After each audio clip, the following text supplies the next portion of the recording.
ፋዲ እንኳን ቤዛ ተብሏል። እኔ እውነቴን እኮ ነው የምነግራችሁ ማለት ነው። እንደው ፋዲ በአቅሙ ቤዛ እየተባለ እመቤታችንም እንዴ! ልብ በሉ። የስህተት ትምህርቶችን የሚያስተላልፉ ሰዎች ወይ አድርባዮች ናቸው፣ ወይ ሆዳም ናቸው፣ ወይ ሹመት ፈላጊዎች ናቸው፣ ወይ ምስጋና ፈላጊዎች ናቸው። ቤታችን ቤዛ አይደላችም። ቤዛ ልጇ ነው። አትደንግጡ። ቤዛ ልጇ ነው። ነይ ነይ ቤዛ ነሽ አሉ ለዓለም ተብሎ አይሰበክም። እና እሷ ቤዛ ያልሆነች ማንም ይሆናል? ሁሉን እሺ እያለች እየታዘዘች አንድ ቀን አንደበቷን ገልጣ ያላማረረች ከማመስገን በቀር። ሰሞኑን እመቤታችን ቤዛ ትባላለች አትባልም የሚል ጥያቄ በጣም ብዙ ምዕመናን ስትጠይቁኝ ስለነበረ ምዕመናን በየጊዜው ጥያቄ ይወለዳል። ሰይጣን እኔ በጣም ረባሽና ክፉ ያለ ቤት ስራ እንዳንቀመጥ የሚበጠብጥ መሆኑን የማየው በየወሩ የቤት ስራ የሚሆነን አንዳንድ ጥያቄ ይነሳል እና እናንተ ይሄ ሁሉ ጥያቄ በተነሳባችሁ ቁጥር ምንድነው ማድረግ ያለባችሁ? መንገር የፈለኩት እሱ ነው። ነይ ነይ እምዬ ማርያም ቤዛ ነሽ አሉ ለዓለም። እመቤታችን ቤዛችን ናት። ክርስቶስ የሚናገርበት ጳውሎስ እኔ ያለ የለሁም በእኔ የሚኖረው ክርስቶስ ነው። አባት የምንለው ይሄንን ነው። እንግዲህ ሰው ሲጠፋ ነው እኛም አባ እየተባልን ያለ። እውነቴን ነው የምነግራችሁ፣ ጌታ እስከሚመጣበት ድረስ አዲስ ክደት አይመጣም። የሚመጣው ክደት ሁሉ ትናንት የተካደው ነው። ያንን ራሱን እያሻሻለ የሚመጣ አሁን አንተ በቅተህ ነው ነብዩ ነህ ነው እንደዚህ አይመጣም የምትል ልትሉ ይችላል። የሰው ሊና ማለት ረፍት የለው አይደል? እችስ እኔ በቅቻለሁ አላልኩም። ጌታዬ እያልኩ ያለሁት ምን ማለት ነው? ክህደት እየታደሰ ሄዳል እንጂ ሁሉም ክህደቶች ተክደዋል። ደጋፊ የሚያደራጁ ቲፎዞ የሚያደራጁ እኔ ተነካው ውጡልኝ የሚሉ አልነበሩም። አንደበቱ የለሰለሰ ሃይማኖቱ የጠመመ አባት ቢኖር መከተል ይገባልን ቢሉ ይላል። ይሄን አይገባም፣ በለሰለሰ ምግባሩ እያታለለ ወደ ክህደት ያደርሳልና ሔዋን የሌላትን እምነት ይዛ በመገኘት የሔዋን ጠበቃዋ ድንግል ማርያም ናት፣ ቤዛዋ ናት። እኔ የማስተምረው ትምህርት ትናንት ያስተማሩትን ሐሳቡን ካነሱት አባት ጋር ግንኙነት የለኝም። ብዙ ጊዜ ሰዎች ለሚያነሱት ሐሳብ እኔ መልስ የማልሰጥበት ምክንያት ሰዎቹ እንዲድኑ ስለምፈልግ ነው።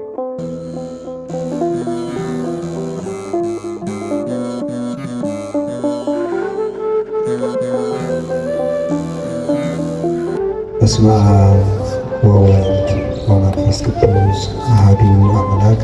በስመ አብ ወወልድ ወመንፈስ ቅዱስ አሐዱ አምላክ። ቅድመ ዓለም የነበረ ይህንን ዓለም በካህሊነቱ የፈጠረውን ዓለም በቸርነቱ የሚመግብ ሥጋችንን ለብሶ ተዋህዶ ተሰቅሎ ሞቶ ያዳነን ፈጣሪያችን መድኃኒታችን ኢየሱስ ክርስቶስ በልቡናችን አስበን በአንደበታችን ተናግረን ስለማንፈጽመው ቸርነቱ ከባሕሪ አባቱ ከአብ ከባሕሪ ሕይወቱ ከመንፈስ ቅዱስ ጋር አንድ ለምትሆን መንግሥቱ ክብር ምስጋና ይግባው። የእናታችን የቅድስት ድንግል ማርያም ረድኤቷ የቅዱሳን መላእክት፣ የቅዱሳን ነቢያት፣ የቅዱሳን ሐዋርያት፣ የሰማዕታት፣ የጻድቃን፣ የደናግል፣ የመነኮሳት ረድኤታቸው ከእኛ ጋር ትኑር። ክቡር አባታችን መላከ ገነት መዝገቡ ላቀው፣ ክቡር አባታችን መላከ ብርሃን ጌታውን፣ ክቡር መምህር አባ ገብረ ሥላሴ የርዕሰ ገዳማት ወአድባራት ጣና ቅዱስ ቂርቆስ የአባቶችና የእናቶች አንድነት ገዳም መላከ ገነት መዝገቡ ላቀው ደግሞ የደብራችን አስተዳዳሪ፣ ሁሌ የዚህ ደብር የደብረ ብስራት ቅዱስ ገብርኤል ሊቃውንተ ቤተ ክርስቲያን፣ ካህናት፣ አባቶች፣ ዲያቆናት፣ ወንድሞች፣ የእግዚአብሔር ቤተሰቦች ሁላችሁ አንድ አምላክ በሚሆን በአብ በወልድ በመንፈስ ቅዱስ እንደምን ዋላችሁ? ክርስቶስ ተንሥአ እሙታን አሰሮ ለሰይጣን ሰላም ከሆነ ተሰቅሎ ሙቶ ሰላምን ደስታን የሰጠን ፈጣሪያችን ስሙ የተመሰገነ ይሁን። በመካከላችን ተገኝቶ እንዲያስተምረን ቅዱስ ፈቃዱ ይሁንልን። እግዚአብሔር እንደፈቀደልን ዛሬ የምንማማርበት የትምህርታችን ኃይለ ቃል አንሰ አአምር ዘከመ ሃይማኖተ ኩሎም ቅዱሳን ሐዋርያት ወሰማይት እለኮኑ ሰማይተ በጽድቅ ወገብሩ ምግባረ ሰናየ እስከዛቲ ዕለት በሚል ርዕስ ነው። ወደ አማርኛ አጠር አድርጌ መሀል ላይ አንድ ነገር አንስቼ ልግራችሁ። እኔ መልካም ስራ እንደሰሩ አባቶቼ አምናለሁ በሚል ርዕስ ነው የምንማማረው። እስኪ በሉ እኔ በሉ መልካም ስራ እንደሰሩ አባቶቼ አምናለሁ። እስኪ በሉ እኔ በሉ መልካም ስራ እንደሰሩ አባቶቼ አምናለሁ። ሶስተኛ እኔ መልካም ስራ እንደሰሩ አባቶቼ አምናለሁ። ሃይማኖተ አበው ምዕራፍ 62 ከቁጥር 2 ላይ የምናገኘው ኃይለ ቃል ነው። ቃሉን የተናገረው ቅዱስ ዮሐንስ አፈወርቅ ነው የተናገረው። ቅዱስ ዮሐንስ አፈወርቅ እኔ ጌታዬ ኢየሱስ ክርስቶስን በተመለከተ የማምነው እንደ አባቶቼ ነው። እምነትህ እንደማን ነው ቢባል እንደ አባቶቼ ነው። እነዚህ አባቶችስ እነማን ናቸው ብላችሁ ብትጠይቁኝ ሐዋርያት፣ ሰማዕታት የእውነት ምስክር ሆነው መከራ የተቀበሉ እና እስከ ዛሬ ድረስ መልካም የሰሩ ቅዱሳን ናቸው ይላል። እንግዲህ ቅዱስ ዮሐንስ አፈወርቅ ሕይወቱን ታውቁታላችሁ። እጅግ ጌታን የሚወድ ክርስትና ከተነሳበት ቀን ጀምሮ ስቆ የማያውቅ በጌታ ፍቅር የተነደፈ ብሉያትንና ሐዲሳትን የገብስ ሳይፈተግ ከነቀንዱ በሚዛን እየመጠነ ትንሽ ትንሽ እየቀመሰ የተማረ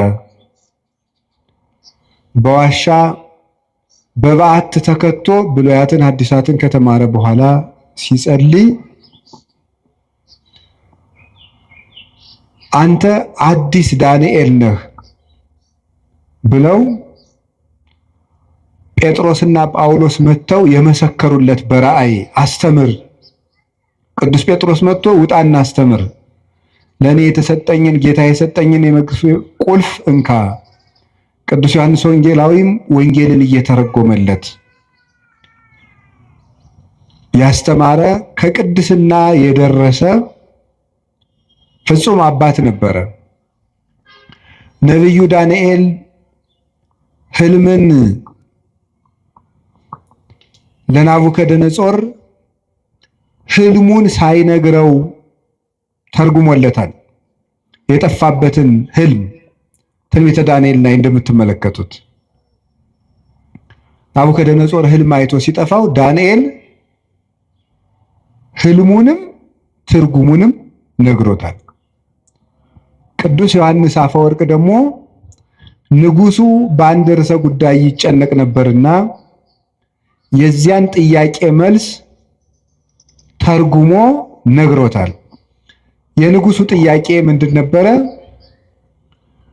ኢያእመራ ዮሴፍ እስካመ ወለደት ወልደ ዘበኩራ፣ ዮሴፍም የበኩር ልጇን እስከምትወልድ ድረስ አላወቃትም የሚል ነው። የማቴዎስ ወንጌል ምዕራፍ 1 ላይ ያለ ዮሴፍም የበኩር ልጇን እስከምትወልድ ድረስ አላወቃትም የሚለውን ንጉሱ ይጨነቃል።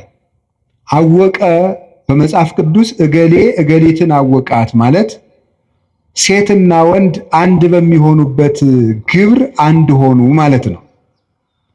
ታዲያ እመቤታችንን ዮሴፍ የበኩር ልጇን እስከምትወልድ ድረስ አላወቃትም ማለት ከዚያ በኋላ አውቋታል ማለት ነው እያለ ንጉሱ ይጨነቅ ነበር።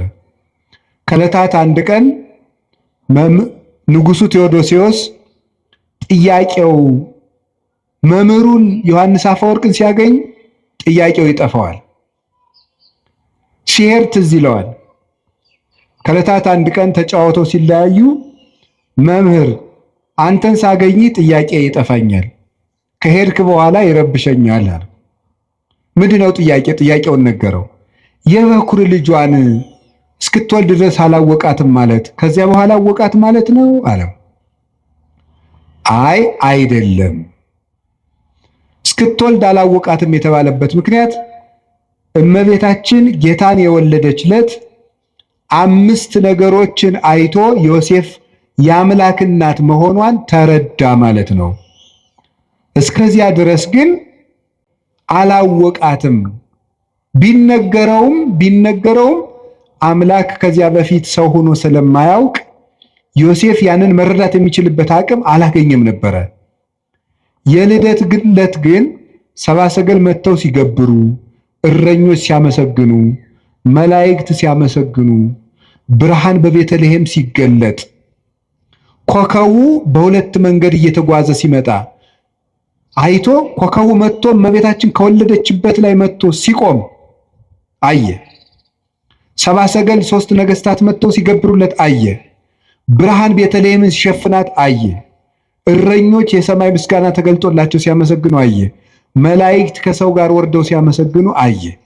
ይህንን እስከሚያይ ድረስ አምላክን እንደወለደች አላወቀም ነበረ። ይህን ነው ያላወቀው እንጂ ከወለደች በኋላ አወቀ ማለት አይደለም። አወቀ የሚለው 2 ይተረጎማል። አባ ጊዮርጊስም ይናገራል። አይመራሰ ዘሀበ ክሌፍ እና ይተረጎም። አወቃት የሚለው በ2 ይተረጎማል። ሀበ አይምሮ ወእያይምሮ፣ በማወቅና ባለማወቅ። ሀበ ሩካቤ ወኢሩካቤ፣ ወይም ወንድና ሴት አንድ በመሆናቸውና ባለመሆናቸው ይተረጎማል። በእውቀት ይተረጎማል። በእውቀት በማወቅ አዲስ ነገርን በመገንዘብ በመረዳት ይተረጎማል። አላወቃትም ማለት ወላዲት አምላክ መሆኗ ጭንቅ ሆኖበት ነበረ።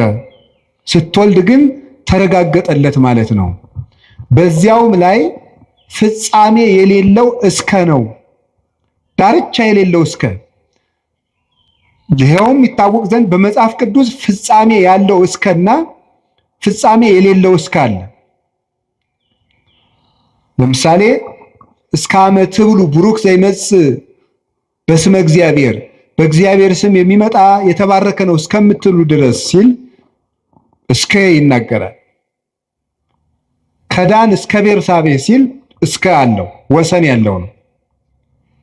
ኢተመይጠ ቋ እስካመ ነትገ ማያ አይህ፣ የጥፋት ውሃ እስከሚጎድል ድረስ ቁራው አልተመለሰም ነበር። ከዚያ በኋላ ተመለሰ ማለት አይደለም። ፍጻሜ የሌለው እስከ ነው።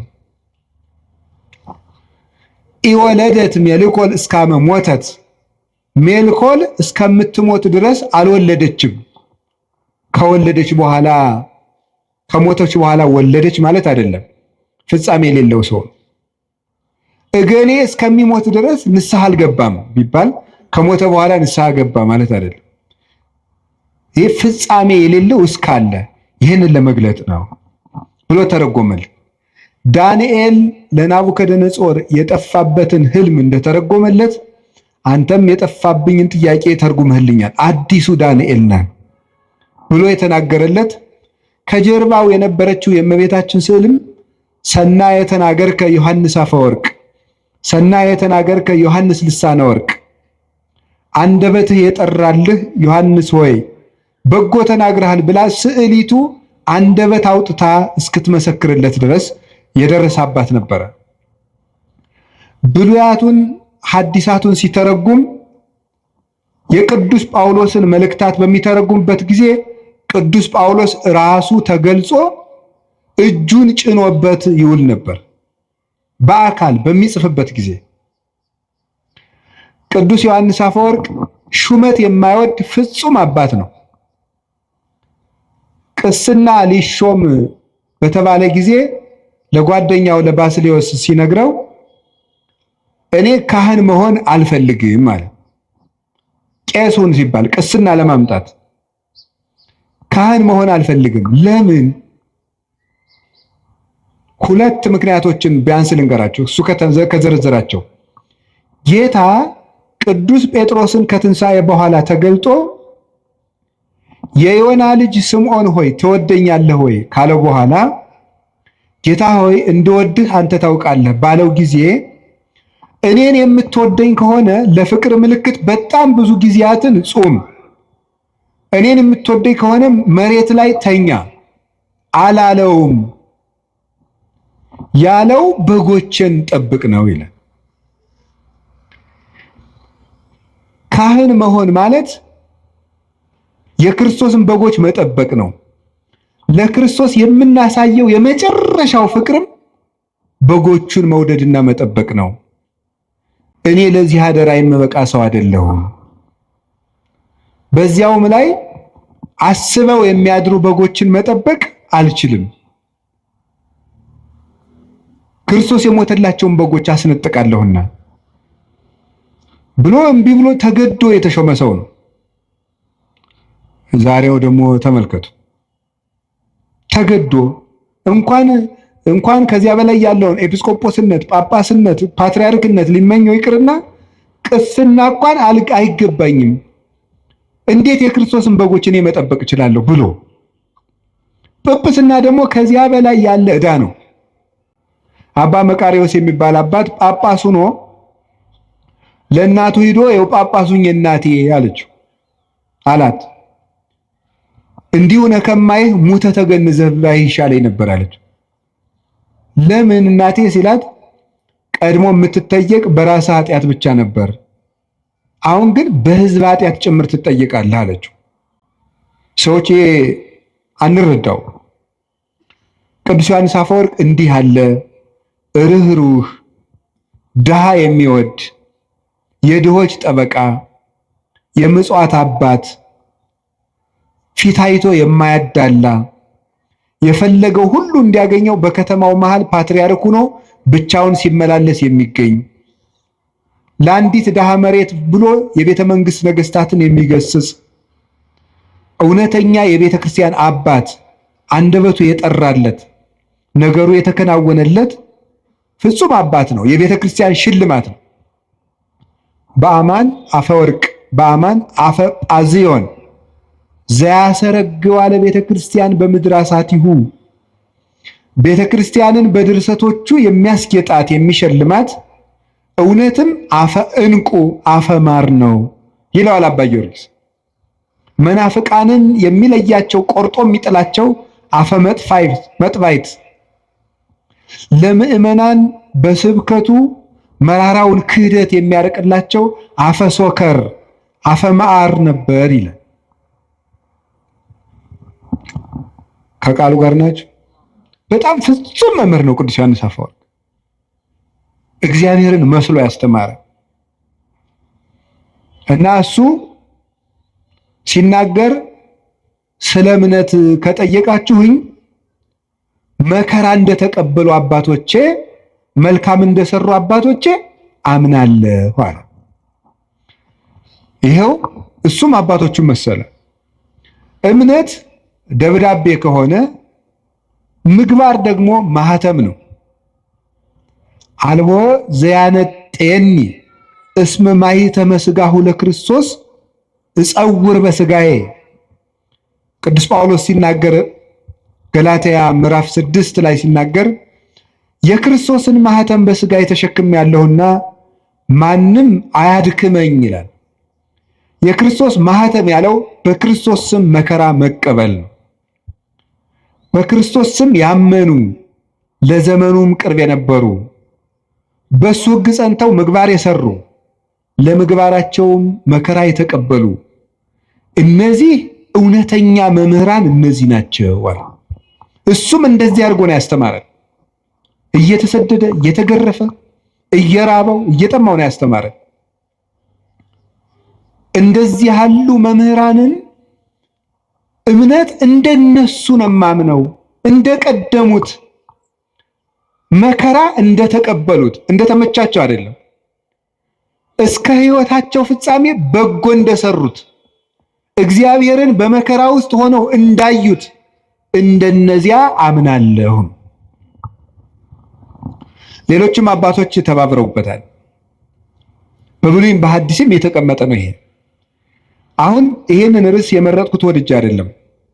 ምዕመናን በየጊዜው ጥያቄ ይወለዳል። ሰይጣን እኔ በጣም ረባሽና ክፉ ያለ ቤት ስራ እንዳንቀመጥ የሚበጠብጥ መሆኑን የማየው በየወሩ የቤት ስራ የሚሆነን አንዳንድ ጥያቄ ይነሳል። ለዚህ ወር አንድ ጥያቄ ያስነሳል በሆነ ሰው፣ የሚቀጥለው ወር ደግሞ አንዱ ይነገራል። አምና የሆነ ጊዜ የዛሬ ምናምን ዓመት ስለ ታምረ ማርያም፣ ቀጥሎ ስለ ገድለ ተክለ ሃይማኖት፣ ቀጥሎ ስለ እንትን፣ ቀጥሎ እና እናንተ ይሄ ሁሉ ጥያቄ በተነሳባችሁ ቁጥር ምንድነው ማድረግ ያለባችሁ ነው። መንገድ የፈለኩት እሱ ነው። በየጊዜው ወይም ቤታችን የሚያጣጥል ወይ ቤተክርስቲያን የሚያጣጥል ወይም ክብር የሚቀንስ ሲመጣ ምንድነው መፍትሄው ነው። መፍትሄው እንደ አባቶቻችን ማመን። እስኪ እንደ አባቶቻችን ማመን በሉ። እንደነማን ማመን ያለብን? እንዴት እንዳሉት አባቶቻችን። እስኪ መከራ እንደተቀበሉት በሉ። እስከ ሕይወታቸው ፍጻሜ በጎ እንደሰሩት በሉ። እንደ አባቶቻችን ምን እንላለን? እናምናለን። እንደ ትናንትናዎቹ ነው የምናምን። ዛሬ ያገኘነው እግዚአብሔር የለም። ሃይማኖት በውሳኔ የሚገለጥ አይደለም። ሰዎች ተሰብስበው የሚወስኑት አይደለም። የተገለጠ እውነት ነው። የተገኘ ሐሳብ አይደለም። የተወሰነ ሐሳብም አይደለም። ስምምነትም አይደለም። የተገለጠ እውነት ነው። እግዚአብሔር ተገልጧል፣ አይተነውማል። ከሱ ጋር የበላን የጠጣን እኛ ነን ይላል ቅዱስ ጳውሎስ። በብዙ ነገር ወበብዙ መክፈልት አይዳአ እግዚአብሔር ለአበዊነ በነቢያቲሁ እምትካት። እግዚአብሔር በብዙ ህብረ ትንቢት፣ በብዙ ህብረ መልክ፣ በብዙ አነጋገር፣ በብዙ ጎዳና ለአባቶቻችን በነቢያት ከቀድሞ ጀምሮ ተናገረ። ወለነሰ በዳሃሪ መዋይል ነገረነ በወልዱ ወወቱ ፈጠሮ ለኩሉ ወረሰዮ ወራሴ ኩሉ ዘውቱ ጸዳለ ስባቲሁ አምሳለ አራያሁ ዘይእዝ ኩሎ በኃይለ ቃሩ።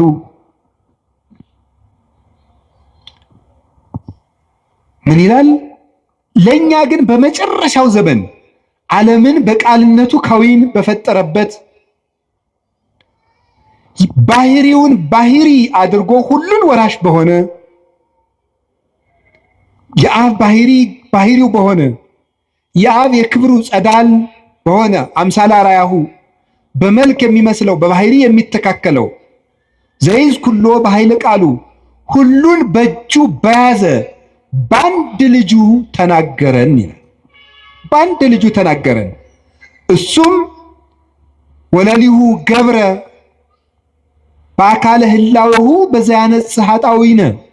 እሱም በገዛ ደሙ ኃጢአታችንን ካነጻ በኋላ ወነበረ በየማነ እበዩ ዘበሰማያት በግርማው ቀኝ ተቀመጠ። እስመ ብሂለ ነቢር ያእምር ሀበ ዘኢተልእኮ። ተቀመጠ ማለትም ተልእኮ የለበትም ማለት ነው ይላል ቅዱስ ዮሐንስ አፈወርቅ ሲተረጉመው ዕብራውያን ምዕራፍ 1 ከቁጥር 1 እስከ 3 ያለውን። ስለዚህ እግዚአብሔር ተገልጧል። አንደኛ ዮሐንስ ምዕራፍ 1 ላይ ምን ይላል? ንሕነ ንነግረክሙ ንዜንወክሙ በይንተ ነገረ ሕይወት ዘሃሎ እምቅድም ዘሰማይናሁ ወዘርእይናሁ ወዘገሰሳሁ እደዊነ። እኛ ግን በጆሮአችን የሰማነውን በዓይናችን ያየነውን በእጃችን የዳሰስነውን የሕይወትን ቃል እንነግራችኋለን ይላል። እግዚአብሔር ተገልጧል። እግዚአብሔር አብ በልጁ ተገልጧል። እግዚአብሔር መንፈስ ቅዱስ በወልድ ተገልጧል። እግዚአብሔር ወልድ አብን ሰብኮናል፣ መንፈስ ቅዱስን ሰብኮናል። እሱን አይተን አብን አይተነዋል፣ መንፈስ ቅዱስን አይተነዋል። ለእግዚአብሔር እሰ አልቦ ዘርእዮ ግሙራ አላ ውእቱ ወልድ ዋሕድ ዘሃሎ ውስተ ጽናሁ ውእቱ ነገረነ። እግዚአብሔርን ያየው አንድስ እንኳ የለም፣ በቅፉ ያለ በእሪናው ያለ አንድ ልጁ እሱ ነገረን እንጂ ተብሎ እንደተነገረ ዮሐንስ 1 ቁጥር 18 ላይ እግዚአብሔር ወልድ እግዚአብሔር አብን እግዚአብሔር መንፈስ ቅዱስን እንድናውቅ ነግሮናል። እውነት ተገልጧል፣ ሕይወት ተገልጧል። ነይነሰ ነአምር ከመ መጽአ ወልደ እግዚአብሔር ወሀበነ ልበ ከመ ናይምሮ ለእግዚአብሔር በጽድቅ ወሀለውነ በአሚን በወልደ እግዚአብሔር ዘውቱ እግዚአብሔር ዘበአማን። እኛ ግን የእግዚአብሔር ልጅ እንደመጣ እግዚአብሔርን እናውቅ ዘንድ ልብ እንደሰጠን እናውቃለን። በእግዚአብሔር ልጅ በማመንም እስከ ዛሬ ድረስ አለን። እርሱም እውነተኛ የባሕርይ አምላክ እግዚአብሔር ነው።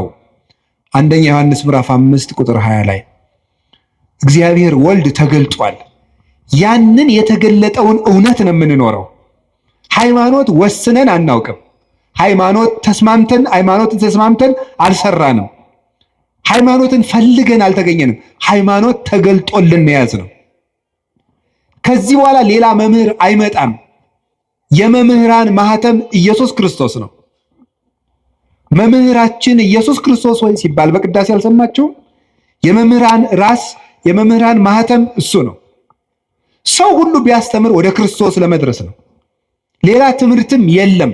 አልቦ ዘይክል ሳርሮ ዘይንበለ ዘተሳረረ፣ ከተመሰረተው መሰረት በቀር ሌላ መመሰረት የሚችል ማንም የለም። ያንን የተገለጠውን እውነት እንዴት አድርገን ነው የምናገኘው? ማን የሚናገረው ነው እውነት? አንዱ አንዱን ይለናል፣ አንዱ አንዱን ይለናል። የማን ነው እውነት? የማን ነው ትክክል? ትናንትን ስናይ እውነትን ማወቅ እንችላለን። ትናንትን ስናይ በኦሪት ዘዳግም ምዕራፍ 32 ቁጥር 8 ላይ እንዲህ የሚል ቃል አለ። ተዘከሩ መዋዕለ ትካት ወለብው ዓመታተ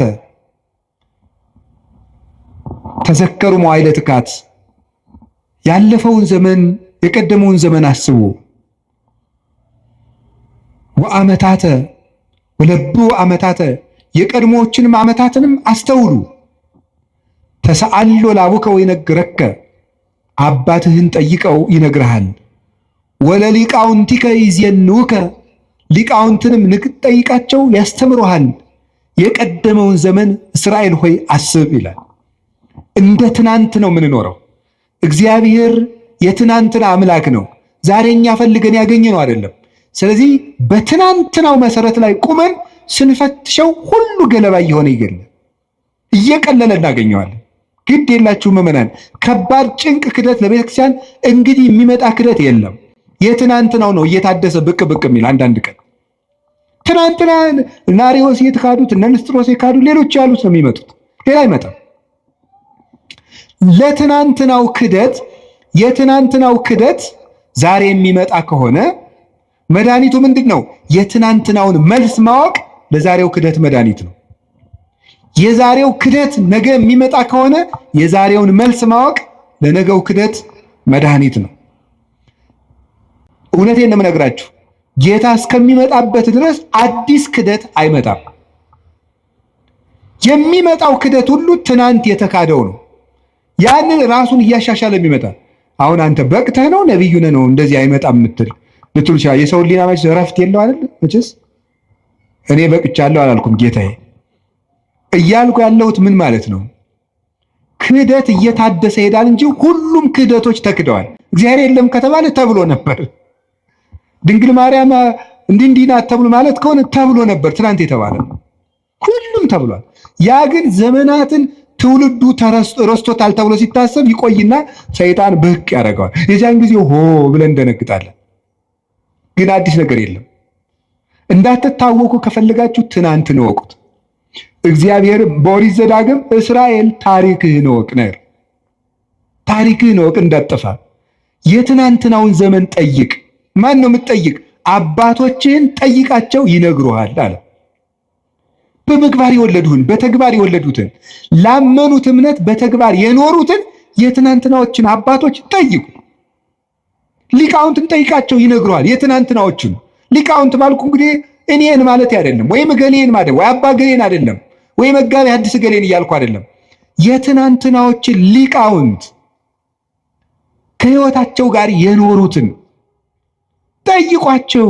መጽሐፋቸው አለላችሁ። ለምን ነው የምትሸበሩት? አለ እኮ ለሁሉ ነገር አባቶቻችን እነሱ መከራውን ገፈታ ቀምሰው ለኛ ሁሉን ነገር ሰርተውልን ሄደዋል።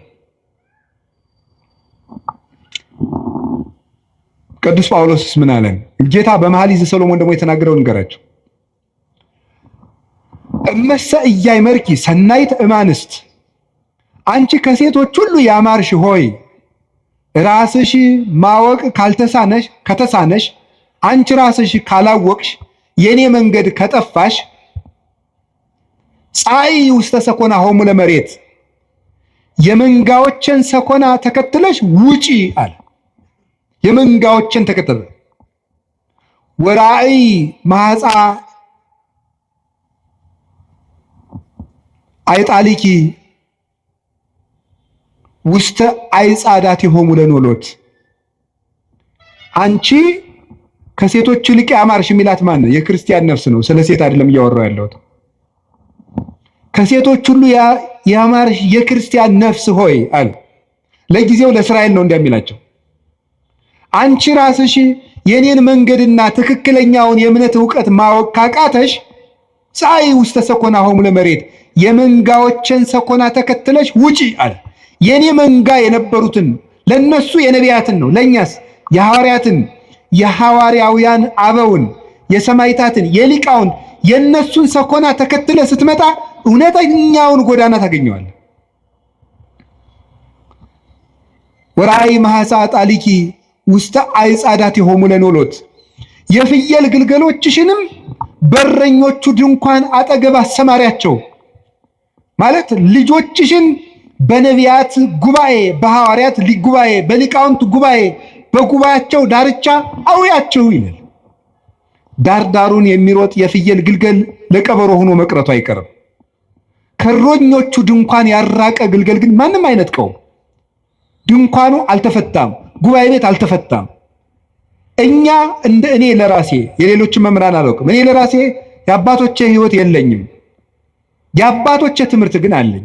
ጉባኤ አለ፣ መለካት እችላለሁ፣ መመዘን እችላለሁ። የምናገረው ነገር በአንደኛው ክፍለ ዘመን ሊቅ ይመዘናል። በነ ቅዱስ ሄሬኔዎስ በነ ቅዱስ አግናጤዎስ መጽሐፋቸው አለ፣ ምስክር ነው። በግዕዝ አለ፣ በግሪክ አለ፣ በእንግሊዘኛ አለ። የነ ቅዱስ ዮሐንስ አፈወርቅ አለ። ሚዛን ላይ መቆም እንችላለን። እኔ የማስተምረው ትምህርት ትናንት ያስተማሩትን ነው።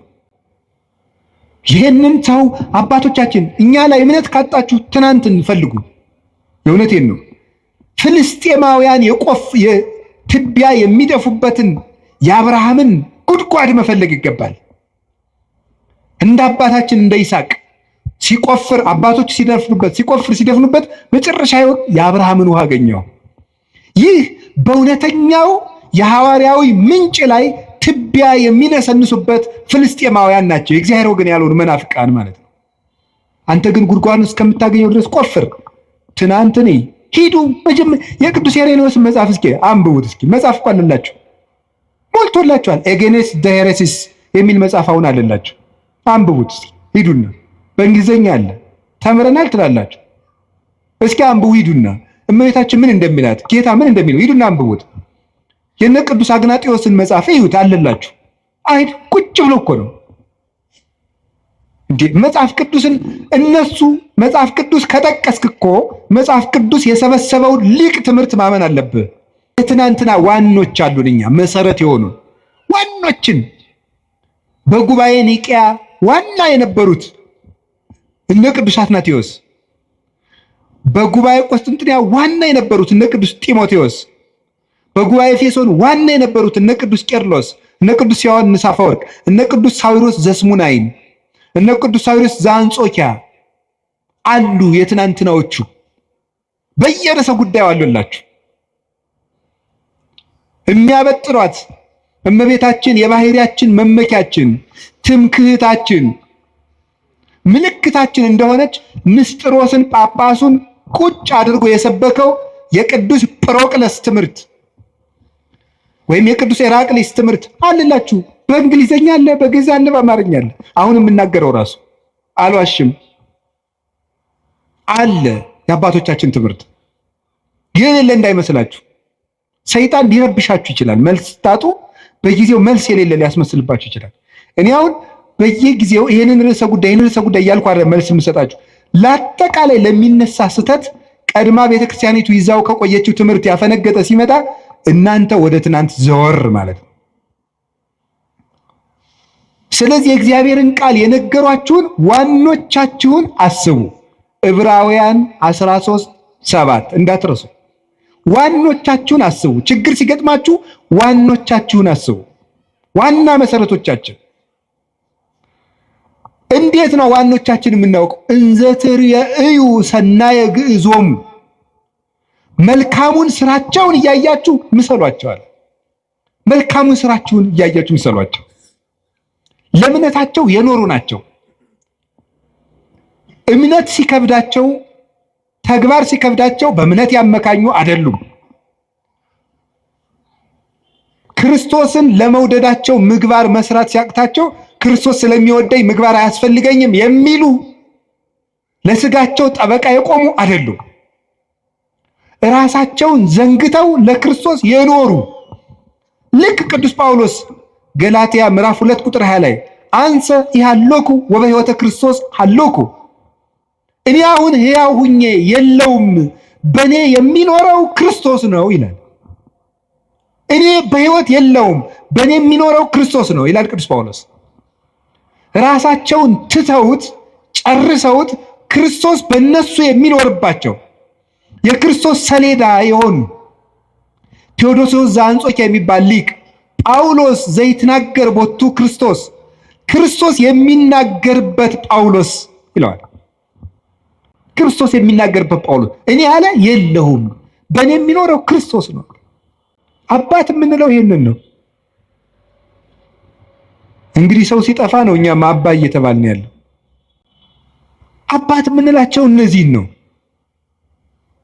ምዕመን ሽጠው እንጀራ የሚያጠራቅሙትን አይደለም፣ ራሳቸውን ሽጠው ትውልድ የሚያተርፉትን ነው። እነዚህ ናቸው አባቶቻችን የትናንትናዎቹ፣ ለቤተ ክርስቲያን የኖሩ ለምዕመናን ራሳቸውን ቤዛ አድርገው የሰጡ። ቅዱስ ዮሐንስ አፈወርቅ ንግስቲቱ የድሃ መሬት ቀምታ ስታስቀድስ የድሃ መሬት ሳትመልሽ ማስቀደስ አትችይም ማለት አልመልስም አለች። ካልመለሽ ታዲያ አንቺ የምድር ርስት ቀምተሽ የሰማይ ርስት ታገኛለህ ማለት አትችይም። እግዚአብሔር የፍትህ አምላክ ነው፣ እንዳትቆርብ ያውግዥሻለሁ አለ። አሰድድሃለሁ አለችው። አሰድጅኝ፣ የፈለግሽውን አድርጊ። ስታሰድደው ምን እንዳደረገ ታውቃላችሁ? እሱ ምን አለ? ኧረ እባካችሁ ዮሐንስን ተው በሉት አሰድደዋለሁ ስትል፣ ይልቁንስ ስታሰድደኝ በሌሊት እንድታሰድደኝ ነው ንገሯት። ምዕመናን መምህራችን አናሰድድም እያሉ ከእሷ ጋር ጠብ ገጥመው እንዲሞቱብኝ አልፈልግም። እንዲህ ነበሩ መምህሮቻችን። ደጋፊ የሚያደራጁ፣ ቲፎዞ የሚያደራጁ፣ እኔ ተነካው ውጡልኝ የሚሉ አልነበሩም። መምህሮቻችን እነ ቅዱስ ቄርሎስ እነ ቅዱስ ዮሐንስ አፈወርቅ ለበጎቻቸው የሚሞቱ ነበሩ። እነዚህ ናቸው መምህሮቻችን። እነዚህን ነው ማሰብ። ማን እንደላከው የማይታወቀው ሁሉ ሐሳብ አመጣ ቁጥር መረበሽ የለባቸው። መምህሮቻችን እነዚህ ናቸው።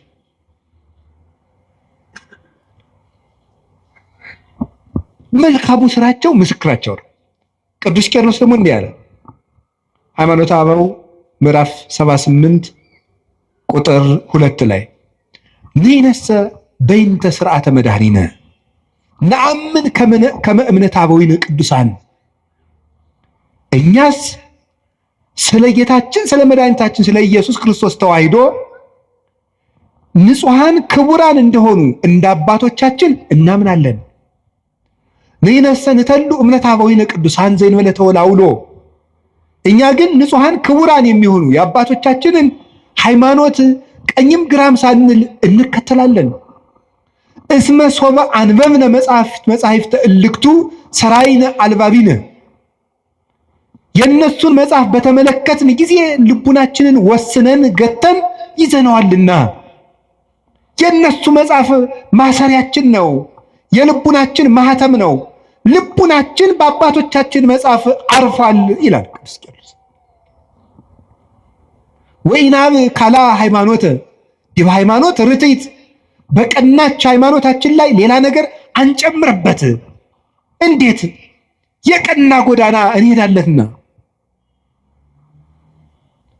በጥርጊያ ጎዳና የምንሄድ ነን ይላል ቴዎዶሲዎስ ተቀብሎ። ንጉሥ በሄደበት ጎዳና የምንሄድ ነን፣ የንጉሥ ክርስቶስን ጎዳና የምንከተል ነን። ቅዱስ ሳዊሮስ ዘአንጾኪያ ሃይማኖተ አበው ምዕራፍ 85 ቁጥር 10 ላይ ሲናገር ዝውእቱ አእምሮ ዘያድኅን ዘተወከብናሁ ቅድመ እምአበዊነ ቅዱሳን ለባሰያነ እግዚአብሔር። እግዚአብሔርን ከለበሱ እግዚአብሔር ካደረባቸው ከንጹሐን አባቶቻችን አስቀድመን የተቀበልነው የሚያድን ሃይማኖት ይህ ነው ይላል። የሚያድን ሃይማኖት ከንጹሕ አባት የተገኘ ነው። ንጹሕ አባት ሰንሰለቱን ያስተላልፈው ነው። ልብ በሉ፣ የስህተት ትምህርቶችን የሚያስተላልፉ ሰዎች ወይ አድርባዮች ናቸው፣ ወይ ሆዳም ናቸው፣ ወይ ሹመት ፈላጊዎች ናቸው፣ ወይ ምስጋና ፈላጊዎች ናቸው። ንጹሕ ትምህርት ያስተማረውን አባት ሂድና እየው። ዮሐንስ አፈወርቅ ትሁት፣ ቅዱስ ቄርሎስ ትሁት፣ ቅዱስ ኤፍሬም እንደው ትሁት፣ እኔ ጌታዬ ያንተን ወንጌል ማስተማር አይገባኝም ብሎ ዋሻ ውስጥ ዶ የሚሸሸግ ነበር ቅዱስ ኤፍሬም። አንተ በልልና የሰበከውን ወንጌል እኔ ትቢያው እንዴት አድርጌ ያስተምረዋለሁ እየተባለ እያሉ እዩዋቸው። እነ ቅዱስ ኤጲፋኒዎስ ሹመት አልፈልግም እያሉ በአዝመራ መካከል ጠፍተው ከተደበቁበት ታስረው ተይዘው እየመጡ ነበር የሚሾሙት። የክርስቶስ ትምህርት ያደረበት አባት የክርስቶስን ሕይወት ያሳያቸዋል። እንደው አባቶቻችን ይሄን የዕብራውያንን ሲተረጉሙ የቀደሙ አባቶቻችን ዋኖቻችሁን አስቡ የሚለውን ሲተረጉሙ በጎ እውነተኛ እምነት ያለው ምግባር የሌለው መምህር ቢኖር ይላል። መከተል ይገባል አይገባም? ምግባር ያለው አንደበቱ የለሰለሰ ሃይማኖቱ የጠመመ አባት ቢኖር መከተል ይገባልን ቢሉ ይላል። ይሄን አይገባም፣ በለሰለሰ ምግባሩ እያታለለ ወደ ክህደት ያደርሳልና። የሃይማኖቱ የቀና መምህር ግን ከሆነ ምግባር እንኳ ባይኖረው እያደር ይሰራዋል ይላሉ። አሁን ላለው አሁን ያለ መምህር ታዲያ ቅዱስ ካልሆነ አንስማው ብትሉ እናም እንዲያማ ከሆነ እኔ ማርፌ እቀመጣለሁ። ምስጢሩ ምንድነው? አሁን ያለን መምህር የምንሰማው የትናንትናዎቹን እስካስተማረን ድረስ ነው። ከዚያ ከወጣ ቆርጠን እንጥለዋለን። ለስጋ በሚመች ፈጠራ ልቦለድ ለነገስታት በሚመች የሚሰብክ ከሆነ መምህራችን አይደለም። መቅድመ ኩሉ ሀሊ ከመትጽና በርትዕት ሃይማኖት፣ ከሁሉ አስቀድመ በቀናች ሃይማኖት መጽናትህን አረጋግጥ፣ አጽና፣ አስብ። ወባይቱ ኢታጥሪ ዘንተ ማበስጋ ወደም። ግን ይህንን ሃይማኖት ከስጋዊ መምህር አገኘዋለሁ አትበል። ቅዱስ አትናቴዎስ ሃይማኖተ አበው ላይ ሲናገር አስቀድመህ ወዳጄ ከሁሉም ስራ አስቀድመህ የቀና ሃይማኖት እንዳለህ እርግጠኛ ሆን። የቀና ሃይማኖትን ግን ምድራዊ ነገር ከሚያሳድድ ሰው አገኘዋለሁ አትበል። እስመ ለሊሁ ይቤ ብፁዕ አንተ ስምዖን ወልደ ዮና እስመ ይከሰተ ለከ ዘንተ ዘሥጋ ወደም። ጌታችን ኢየሱስ ክርስቶስ ራሱ ስምዖን ሆይ ብፁዕ ነህ ይህንን ስጋዊ ደማዊ አልገለጠልህም ብሎ ያመሰገነው ቅዱስ ጴጥሮስ የሰማይ ዕውቀትን ስለተናገረ ነው እንጂ የምድር ዕውቀትን ቢናገር አያመሰግነውም ነበር ይላል ቅዱስ አትናቴዎስ። ስለዚህ ዘመዶቼ እንደ አባቶቻችን መከራ እንደተቀበሉት እናምናለን። በየትኛውም ርዕሰ ጉዳይ ቢሆን እናምናለን። ሰሞኑን እመቤታችን ቤዛ ትባላለች አትባልም የሚል ጥያቄ በጣም ብዙ ምዕመናን ስትጠይቁኝ ስለነበረ ሐሳቡን ካነሱት አባት ጋር ግንኙነት የለኝም። ብዙ ጊዜ ሰዎች ለሚያነሱት ሐሳብ እኔ መልስ የማልሰጥበት ምክንያት ሰዎቹ እንዲድኑ ስለምፈልግ ነው። በሌላ ትምህርት አስተምሮ ሰዎቹ ከዚያ እንዲጠገኑ ማድረግ የተሻለ ነው፣ እልክ ከማስያዝ ብዬ ስለማስብ ነው። ግራ ነገር ልንገራችሁ። እኔ አሁን እመቤታችን ቤዛ ትባላለች አትባልም የሚለውን መልስ ከመመለሴ በፊት እንዲህ ያለ ጥያቄ ሲመጣባችሁ ምንድነው ማድረግ ያለባችሁ? ቅድም የነገርኳችሁ ምንድነው ማድረግ ያለባችሁ? ስለዚህ ጉዳይ የትናንትና አባቶቻችን ምን ብለዋል ነው። ምን ብለዋል? ቅዱስ ያሬድ ምንድነው ያለው? አባ ጊዮርጊስ ምንድነው ያለው? ቅዱስ ጎርጎርዮስ ዘንዚናዙ ምንድነው ያለው? ሕሊናዋን በመጠበቋ ስጋዋን ጠብቃ ንጹህ ሆና በመኖሯ ፍጹም እምነትን በመያዟ she became the advocate of Eve ነው የሚለው።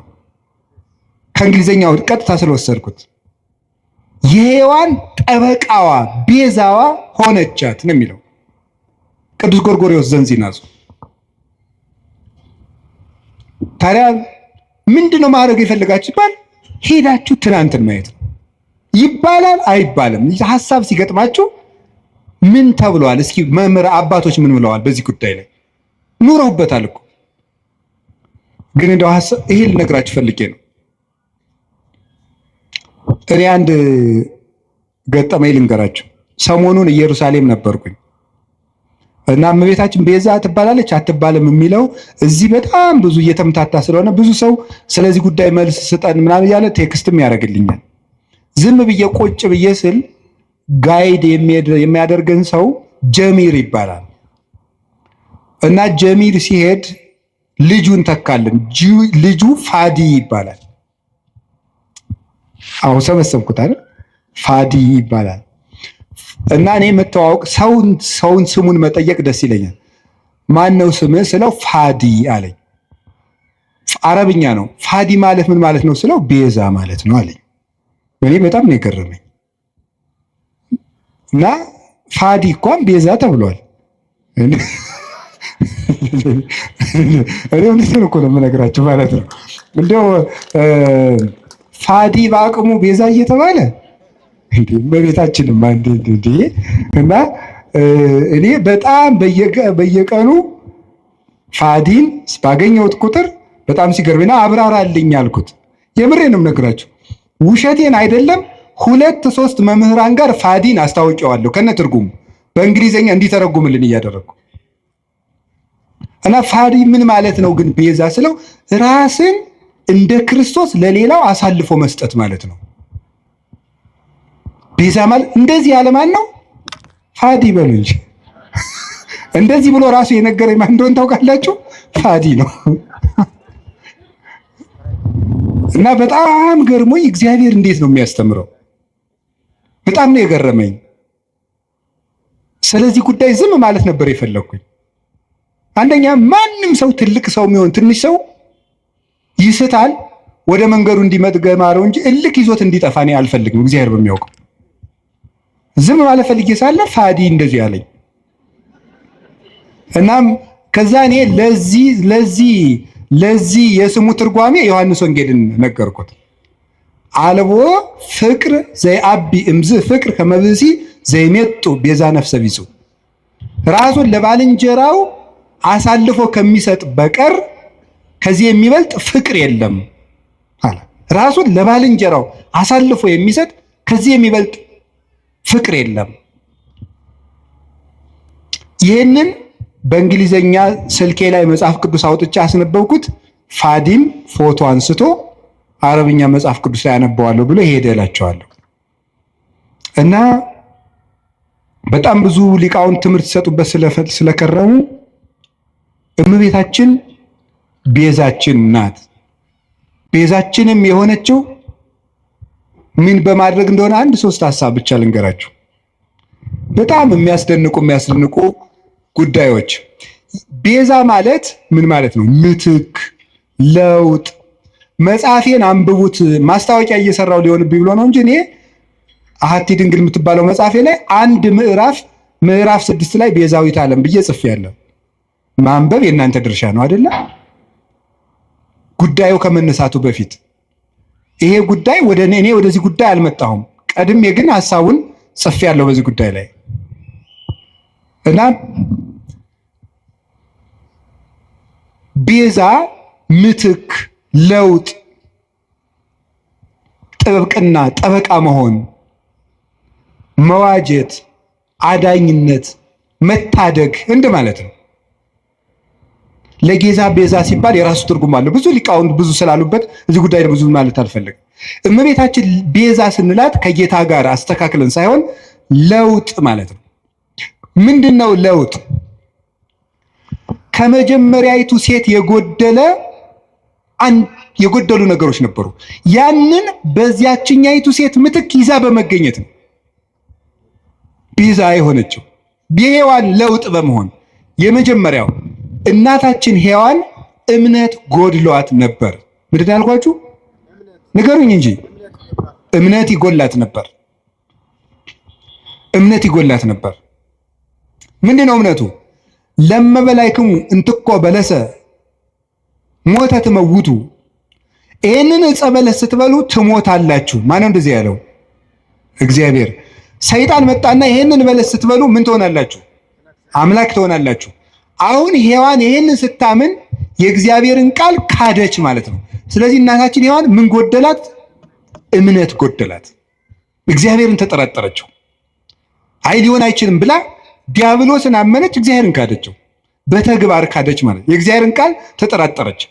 እግዚአብሔር ዓይናችሁ እንዳይገለጥ ስለፈለገ ነው እንጂ እውር እንድትሆኑ ፈልጎ እውር ናችሁ እንዲቀሩ ፈልጎ ነው እንጂ ስለምትሞቱ አይደለም ብሎ ዲያብሎስ ሲነግራት አሃ ነው ብላ የእግዚአብሔርን ሐሳብ ተጠራጥራ የዲያብሎስን ተቀበለች። አሁን የመጀመሪያይቱ ሴት እምነት ስላጣች በዚያ እምነት ማጣት ምክንያት ሞት ወደዚህ ዓለም ገባ። ከዚያስ ሁለተኛይቱ ሔዋን ድንግል ማርያም ምን አደረገች? እግዚአብሔርን ትወልጃለሽ፣ የምትወልጂው በድንግልና ነው አላት።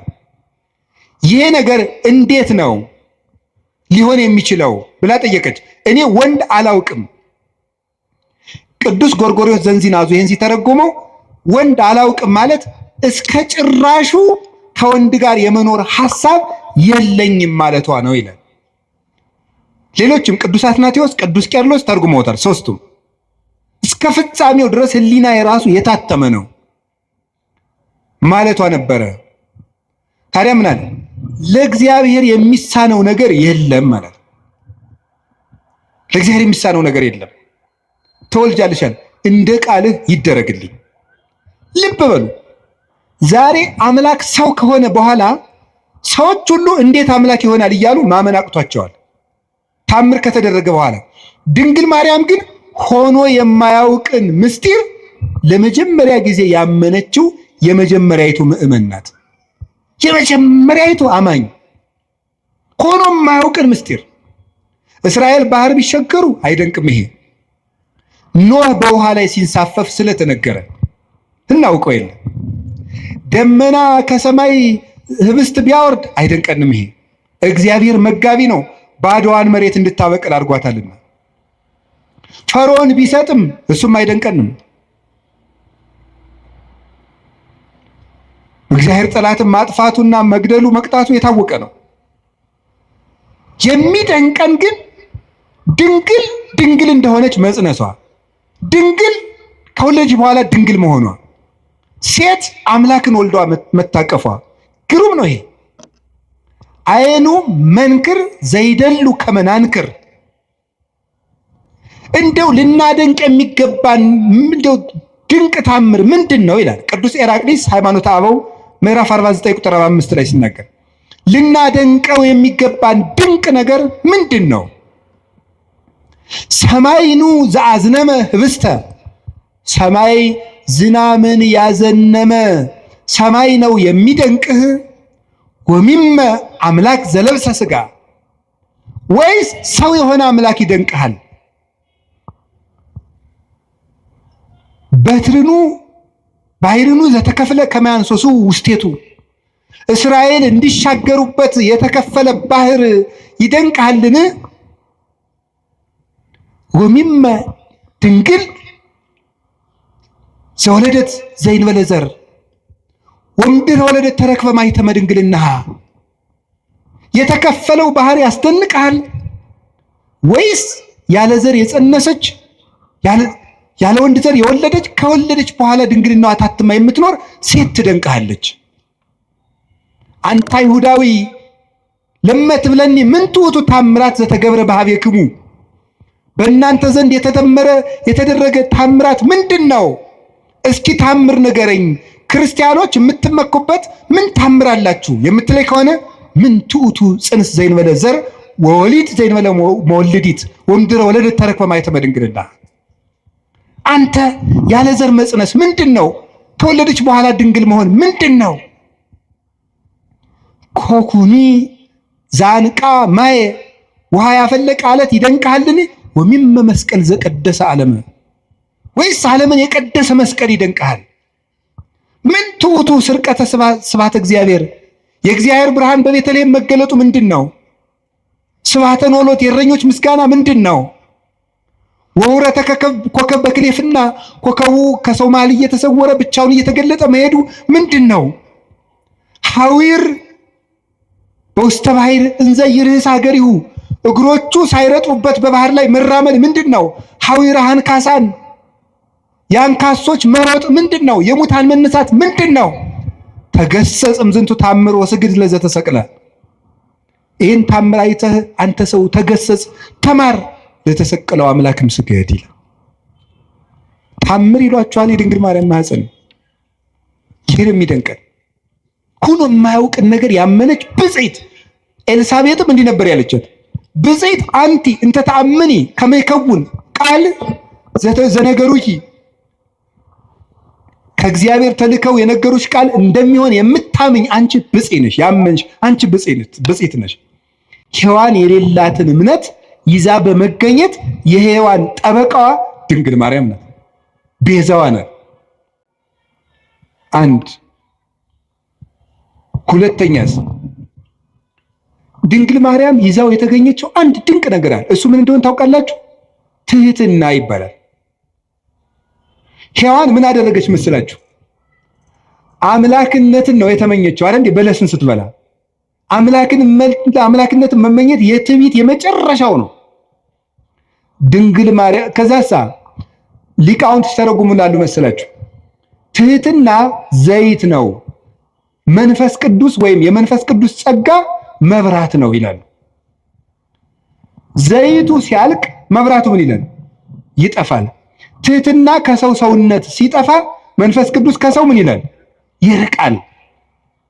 አዳምና ሔዋን የትህትናቸው ዘይት ሲያልቅባቸው የመንፈስ ቅዱስ ብርሃን ከነሱ ራቀ። ራቁታቸውንም ሆኑ። በለስም ቅጠል ቆርጠው አገለደሙ አዳምና ሔዋን። ድንግል ማርያም እሳ የአምላክ ተፈሥሒ ፍሥሕት ኦ ምልዕተ ጸጋ እግዚአብሔር ምስሌኪ ደስተኛይቱ ወይ ደስ ይበልሽ ሲላት እንዲህ ያለ ሰላምታ ለሴት ይገባል፣ ለእኔ ይገባኛል፣ ለፍጡር አለችው። ተመልከቱ ትሕትናዋን። በሔዋን ባለቀው ዘይቷ በኩል ሞት ወደዚህ ዓለም ገባ። ትሕትናን በተሞላችው እውነተኛይቱ የሕይወታችን ማሰሮ በድንግል ማርያም በኩል መንፈስ ቅዱስ መጣ። ዘይቱ ካለ መብራቱ እንደሚኖር ትሕትና ካለበት መንፈስ ቅዱስ ይኖራል እና ይሄ እንዴት ያለ ሰላምታ ነው ባለች ጊዜ ጸጋን የተመላሽ ሆይ ያሰኘት ይሄ ነው። ሙሉ ናት እመቤታችን። ትሕትና የጎደላትን የእናቷን ትሕትና ይዛ በመገኘት የሔዋን ቤዛዋ ናት። በትሕትናዋ ትሕትና አያችሁ ዘመዶች፣ በእምነት ማጣት ሞት በሔዋን ጆሮ ገባ። በድንግል ማርያም እምነት ሕይወት ቃል በሷ ወደ እሷ ማህፀን ገባ። በሔዋን እምነት ትሕትና ማጣት ሞት ወደኛ ገባ። በድንግል ማርያም ትሕትና ሕይወታችን ክርስቶስ ከሷ እንዲወለድ ሆነ። የትሕትናዋ በር ነው አምላክ ልጇ ይሆን ዘንድ ወደ እሷ እንዲወርድ ያደረገው። ትሕትና የቅድስና ሁሉ መሰረት ነውና ከቃሉ ጋር ናችሁ? ንጽሕናዋስ ብትሉ ንጽሕናዋስ ምን ይላል መሰላችሁ? ድንግል ማርያም ምንድን ነው የምትባለው? የእግዚአብሔር ምንድን ነው የምትባለው? በሉ እንጂ ከተማ በሉ እንጂ የእግዚአብሔር ምን? ቅዱስ ያሬድ የእግዚአብሔር ከተማ አምልተው እና አባ ጊዮርጊስ አምልተው አስፍተው ተርጉመውታል። የእግዚአብሔር ከተማ ማለት ምን ማለት ነው? በነገራችሁ ላይ አንድ እንደኔ ያለ ሰው ዝም ብሎ ደርሶ የእግዚአብሔር ከተማ አይባልም። ትንሽ ያላት እንቅልፍ የላት እንደሚባለው አንደኛ ቆሮንቶስ ምዕራፍ 3 ቁጥር 16 ላይ እናንተ የመንፈስ ቅዱስ መቅደስ ናችሁ ይላል ብሎ ሊጠቅስ ነው። አንዱ ሮጦ እንደዚህ ነው የሚለው። በነገራችሁ ላይ መናፍቃን እኛ አንድ ጥቅስ ስንጠቅስ ያኛውን የማናውቀው ነው የሚመስላቸው። የጅል ነገር እናውቀዋለን፣ ጠፍቶን አይደለም። ያኛው ይሄኛው በንስሐ ነው። የእግዚአብሔር ከተማ የተባለችው ምን ማለት ነው? ከእግዚአብሔር ውጭ ወደ እሷ ምንም ነገር ገብቶባት የማያውቅ ማለት ነው። የሚያስደንቅ እኮ ነው። ይሄ በድንግልና መጽነሷን ብቻ አይደለም፣ ሕሊናዋ ውስጥ ራሱ ከእግዚአብሔር ውጭ ምንም ሐሳብ ገብቶባት የማያውቅ። አይገርማችሁ? አይገርማችሁ? ሐሳቡ የታጠረለት ፍጡር የት ይገኛል? እስቲ የፈለገ ገሊት ድንግል ናት፣ ገሌ ድንግል ነው ይባላል። በሐሳቡና በሐሳቧ ግን ስንቱን ነውታል።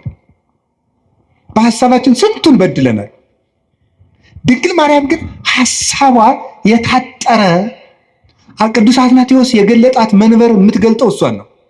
መኑ ውእቱ ዘከማከ ዘከለለ መንበሮ በእሳት፣ አቤቱ መንበሩን በእሳት ያጠረ እንዳንተ ያለው ማን ነው? መንፈስ ቅዱስ የጋረዳት ናትና ፍጹም ንጽሕት እርግማን የሌለባት መርገም ያልወደቀባት ምልአተ ኃጢአት ያላገኛት ቃሏ ቅዱስ ቅዱስ ድንግል ሐሳቧ ድንግል ሥጋዋ ድንግል ልቡናዋ ድንግል የሆነች እመቤታችን ናት። ለዚህ ነው በስድስተኛው ወር ገብርኤል መልአክ ወደ ምን ድንግል ሄደ ነው የሚለው። በሉ እንጂ ለእግዚአብሔር ወደ ታጨች ወደ ምን ነው የሚለው? ወደ አንዲት ድንግል። ለምንድን ነው አንድ ድንግል የሚላት? እንደሷ ያለ ድንግልና ያለው ማንም የለም። ሥጋው ድንግል ቢሆን አፉ አይደለም፣ አፉ ድንግል ቢሆን ሐሳቡ ድንግል አይደለም። ሁሉ የተሟላላት እመቤታችን ናት። እግዚአብሔር ደግሞ በንጹህ ነው የሚያድረው። ንጹህ ስለሆነች እመቤታችን አደረት። አቀባ ጰራቅሊጦስም ከርሰ እማ መንፈስ ቅዱስ ከእናቷ ማኅፀን ጀምሮ ጠበቃት። ወኢረኩሰት በምንትኒ እምዘፈጠራ ከፍጥራትም ጀምሮ ምንም በምን አላደፈችም። እንዴት ሆና ነው ከሰው ተገንታ የሰው እርግማን ያላረፈባት? ከመእምጽቡር ጽሩየ ገብራ ጭቃ ወርቅ ከጭቃ ሲገኝ ጭቃው እንደሌለበት ሁሉ ከተረገመው ከአዳም ልጅ ባህሪ ስትወለድ እርግማን ያላገኛት ንጽሕት ዘር ጽጌ ሃይማኖት ዘጸገየት በማእከለ አስዋክ ይላታል ቅዱስ ያሬድ። በእሾህ መካከል አብባ የተገኘች የሃይማኖት አበባ። ጽጌረዳውን እሾህ አጥሮት አበባው ላይ ግን እሾህ የለም። በተረገመ ሰውነታችን ውስጥ ከተረገመ ሰዎች ተወልዳ ርግማን የሌለባት አበባ እመቤታችን ናት። የመጨረሻውን አንድ ነገር ልንገራችሁ። እመቤታችን ሔዋን ምን አላደረገችም? ድንግል ነበረች። ይሄን ያስተማረው ማን ነው? ድንግል ማርያም በድንግልናዋ የሔዋን ጠበቃ ሆነች። ቅዱስ ዮሐንስ አፈወርቅ ነው እንዲህ ያለው። ያቺ ድንግል ነበረች፣ ድንግልናዋን ግን አፈረሰችው። ለምን? ድንግልናዋን ለዲያብሎስ ጆሮ በመስጠት አፈረሰች። ይችኛይቱ ድንግል ግን የመላኩን ቃል በማመን ድንግልናዋን ጠበቀች። ስለዚህ ሔዋን ቤዛዋ ናት። የተቀደሰችው ምድር ናት። ኦሪት ዘጸአት ምዕራፍ 3 ቁጥር 15 ላይ ቁጥር 5 ላይ ምን አለው እግዚአብሔር ሙሴን? ሙሴ የቆምክባት ምድር የተቀደሰች ናትና ጫማህን አውልቅ አለው። የተቀደሰች ምድር፣ የቆምክባት ምድር የተቀደሰች ናት። ኦሪት ዘፍጥረት ምዕራፍ 4 ቁጥር 17 ላይ ግን ምዕራፍ 3 ቁጥር 17 ምን የሚል ቃል ታገኛላችሁ? አዳም መሬት አንተ ወትገብ ውስተ መሬት፣ መሬት ነህ ወደ መሬትነት ትመለሳለህ። እርግምተ ትኩን ምድር በእንቲአከ፣ ምድር በአንተ ምክንያት የተረገመች ትሁን። ሶከ ወአሜከላ ለይቁልከ፣ እሾህና አሜከላ ይብቀልብህ አለው። ምድር በአንተ ምክንያት የተቀደሰች ትሁን፣ የተረገመች ትሁን አለው። ምድር ሙሴን ደግሞ የቆምክባት ምድር የተቀደሰች ናት አለው። እንዴት ነው ምድር የተረገመች ከሆነች የተቀደሰች ምድር የተገኘችው? በተረገመ ምድር ውስጥ ሙሴ የቆመባት መሬት የተቀደሰች እንደተባለች በተረገመው ሰውነታችን መሃል እርግማን ያላረፈባት የተቀደሰችው አማናዊ ሊቀ ካህናታችን ንጉሳችን ኢየሱስ ክርስቶስ የቆመባት ቅድስቲቱ ምድር ድንግል ማርያም ናት። ምን አለ ቅዱስ ዮሐንስ አፈወርቅ? ተፈሥሒ ኦግዝቴ ቅድስት ድንግል ምድር ቅድስት እንተ በጽሐኪ እግዚአብሔር እንዘ ይጽአን ዲበ ደመና ብሩህ ወወአ ውስቴትኪ። እግዚአብሔር በብሩህ ደመና ተጭኖ መጥቶ በማኅፀንሽ ያደረ ቅድስት ምድር እመቤቴ ማርያም ሆይ ደስ ይበልሽ አላት። ለዚህ ነው ቅድስት ምድር እርግማን የሌለባት ሰውነቷን ንጹሕ አድርጋ ጠብቃ ያቀረበች እሷ ናት። መጨረሻ ላይስ የምነግራቸው ድንግል ማርያም ለሔዋን በመታዘዝ ቤዛዋ ናት። እስኪ በመታዘዝ በሉ። በምን? በመታዘዝ ሔዋንን አትብይ ወይም አዳምን አትብላ። ይሄ ምንድን ነው? ትእዛዝ በሉ እንጂ አፍርሰው ምን አሉ? በሉ። ባለመታዘዛቸው ምን መጣ? ሞት። በአንድ ሰው አለመታዘዝ ሞት ወደዚህ ዓለም ገባ አይደለም የሚለው? ገባ። አለመታዘዛቸው። ይችኛይቱ ድንግልስ እውነተኛይቱ ድንግል ማርያም እሷሳ ምንድን ናት? ታዘዘች። አምላክን ትወልጃለሽ፣ እሺ ይደረግልኝ። መታዘዝ። ቀጥሎስ ልትወልድ 9 ወር ሞልቷት ልትቆጠሪ መንገድ ሂጂ፣ እሺ። እንዴ እምትወልጂው ንጉሥ ነው ታብዬ ሲያበቃ የምድር ንጉሥ ሊቆጥረኝ መሄድ ምንድን ነው ያላለች? እሺ ብላ የታዘዘች። እሺ ወልዳሳ ሲያበቃ ወደ ግብፅ ሂጅ፣ እሺ። ወደ ግብፅ ስትሄድ ስንት ዓመቷ ነው? የ15 ዓመት ልጅ መንገድ ሄዳ ማታውቅ አገር ማታውቅ ከ600 ኪሎ ሜትር በላይ በእግሯ በእስራኤል የብርድ ወራት ነው የተሰደደችው። ቸነፈር እያሳደዳት አውሬ ይገጥማት አታውቅ። ሂዳ የምታርፍበት ቤት ዘመድ የላት። እሺ ተንከራተተች፣ ተሰደደች። ተመልሰች ናዝሬት ነይ፣ እሺ። እና እሷ ቤዛ ያልሆነች ማንም ይሆናል? ሁሉን እሺ እያለች እየታዘዘች አንድ ቀን አንደበቷን ገልጣ ያላማረረች ከማመስገን በቀር ልጇ ውሃውን ጠጅ አድርግ ልጄ፣ ጊዜ ገና አልደረሰም። እሺ ጊዜ ገና አልደረሰም ያላት ይላል ቅዱስ ጎርጎርዮስ ዘንዚናዙ በዕለተ ዓርብ ባንቺ ልጅነቴ የምታዘዝበት ቀን ገና አልደረሰም እያላት ነው ይላል። ደሙን አፍሶ ስጋውን ቆርሶ ግን እነሆ ያንቺ ልጅ እንደመሆኔ የምታዘዝበት ቀን ዛሬ ነው፣ ይሄው ልጅሽ። በዮሐንስ አንጻር ራሱን ነበር ይሄው ልጅሽ የሚላት። እነሆ ልጅሽ፣ ሂጅ ከሱ ጋር። እሺ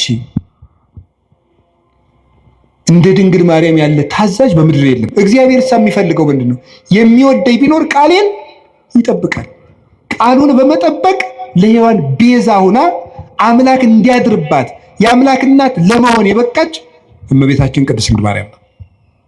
እምነቷን፣ ትህትናዋን፣ ታዛዥነቷን፣ ፍጹም ድንግልናዋን፣ ንጹሕ ሕዋሳቷን ይዛ በመቅረብ ለልብሰተ ሥጋ የሔዋን ቤዛዋ ናት። እንዲህ ያለውን ነገረ ማርያም እና ነገረ ክርስቶስ ጥሩ ስራ እንደሰሩት መከራ እንደተቀበሉት አባቶቻችን እናምናለን። የአክል ሃይማኖት ዘአልቦ ጥልቀት፣ ነውር የሌለበት ሃይማኖት በቂ ነው። ቅዱስ ቄርሎስ ወእምነት በቅድስት ድንግል ከመይእቲ ወላዲተ እግዚአብሔር በሥጋ፣ ድንግል ማርያም እግዚአብሔርን በሥጋ እንደወለደች ማመን በቂ ነው ይላል። ነገ እመቤታችን ናት። እመቤታችን ለኛ ምልክታችን ናት። አደገ ልንገራቸው። በጉባኤ ኤፌሶን ጊዜ ንስጥሮስ ሲመጣ ምን ይዞ እንደመጣ ታውቃላችሁ? 50 ወታደሮችን አስጭኖ ነው የመጣው። ወደ ጉባኤ ሲመጣ ቅዱስ ቄርሎስ ወደ ኤፌሶን ሲሄድ ምን ይዞ የለ? ወላዲተ አምላክ የሚል ጽሑፍ እንደ ታፔላ ጽፎ ከጳጳሳት ፊት ለፊት አድርጎ ነበር የደረሰው። ወላዲተ አምላክ ወላዲተ አምላክ ወላዲተ አምላክ የሚለው ቃል ለኛ ምልክታችን ነው። ነፃ ስንወጣ ጌታችን ኢየሱስ ክርስቶስ ከመስቀሉ ስር የሰጠን የነፃነት ማህተም የሆነ ምልክት የሆነ ስም ነው ወላዲተ አምላክ የሚለው። ጌታሳ በስሙ የሚቀድሰን በደሙ ያነጻን ምህረቱን የሚያድለን፣ ድንግል ማርያም ግን ወደ ክርስቶስ ምህረት የምታደርሰን የእምነታችን ምልክት። እንደውም ቅዱስ ዮሐንስ አፈወርቅ የሚናገረው ልናገርና ልጨርስ። ወእሰብክ እመንገለ ድንግልናሃ ለማርያም፣ የድንግል ማርያምን ድንግልና ምልክት አድርጌ ክርስቶስን እሰብከዋለሁ። እስኪ በሉ ሁላችሁ የድንግል ማርያምን ድንግልና በሉ። ምልክት አድርጌ ክርስቶስን እሰብከዋለሁ። ምኑን ምልክት አድርጌ? እኛ የተሰቀለውን ክርስቶስን እንሰብካለን አይደል ያለ ቅዱስ ጳውሎስ። ክርስቶስን ለመስበክ የማንን ድንግልና ምልክት እናደርጋለን? የእናቱ ድንግልና። የእናቱ ድንግልና ክርስቶስን በሰበክንበት ሁሉ ክርስቶስ አምላክ ለመሆኑ ምልክታችን ነው። እሷ ድንግል ናት፣ ድንግል በሉ። እሷ እናት ናት በሉ። ስለዚህ ስንት ናት ግን? እሱ አምላክ ነው፣ እሱ ሰው ነው። ስንት ነው እሱ? እሷ ድንግል ናት። ስትወልድ ድንግልናዋ ተለውጧል አልተለወጠም? እሱ አምላክ ነው። ሰው ሲሆን አምላክነቱ ተለውጧል አልተለወጠም? አልተለወጠም። እሷ ድንግል በመሆኗ እናትነት ቀርቶባታል አልቀረባትም? እሱ አምላክ በመሆኑ ሰውነቱ ተለውጧል አልተለወጠም? እሷ ቀድሞ ምንድናት? ድንግል በሉ። በጸነሰች ጊዜ ምንድናት? ከወለደች በኋላ ምንድናት? እሱ ከመወለዱ አስቀድሞ ምንድነው? አምላክ በሉ። ተጸንሶ ሳለ ምንድነው? ከተወለደ በኋላ ምንድነው? የድንግል ማርያም ድንግልና የማይለወጠው ድንግልናዋ ለማይለወጠው ልጅቷ ምልክታችን ነው። ትናንትም ድንግል ዛሬም ድንግል ነገም ድንግል፣ ትናንትም አምላክ ዛሬም አምላክ ነገም አምላክ ብለን ለመስበካችን ምልክታችን እሷ ናት። ኢየሱስ ክርስቶስ ዘትማልም ወክመ ውእቱ እስከ ለዓለም። ኢየሱስ ክርስቶስ ትናንትም ዛሬም እስከ ዘላለሙ ድረስ ሕያው ነው። እኔ ግን መከራ እንደተቀበሉ በጎ ስራ እንደሰሩ አባቶቼ አምናለሁ። ወስብሐት ለእግዚአብሔር። ይቆየን።